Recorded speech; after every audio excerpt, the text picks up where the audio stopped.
My name's Ed Holt. I am a registered mental health nurse, but I'm also a lecturer at the University of Essex, and I'm here to answer some questions that were put to me by some young people from the Southend YMCA, and they've been put to me, and hopefully I'll be able to answer some, or at least give some approximation as to understanding a bit more about what they're asking. I get asked often about why people develop mental illnesses. Why does someone have a mental illness and why does someone not? Where does it come from? Is it drugs? Is it something, what is it? It's an interesting question. When I try and answer it, I can't give a straight answer. There isn't, I don't think, because it's often a balance of things. And this may not be the best explanation for it, but it's one that I try and give to try and help people understand and perhaps think about your own life.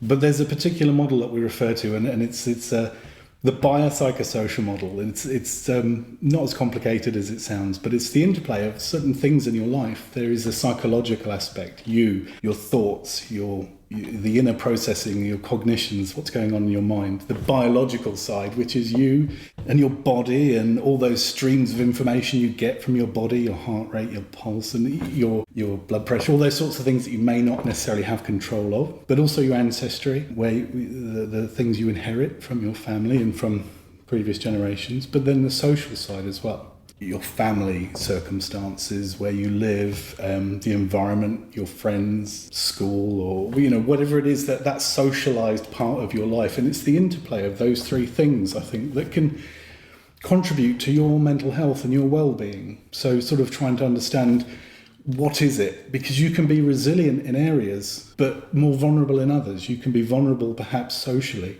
or vulnerable psychologically. If your self-esteem is low, then things go wrong, you tend to blame yourself. It tends to be your fault because your self-esteem is low. But it could be that you're socially resilient. You've got a good bunch of friends around you. You've got a good social network that will support you, your family, whoever. And it's sort of the interplay of those things that can make you vulnerable or make you resilient. Trying to identify those things might help.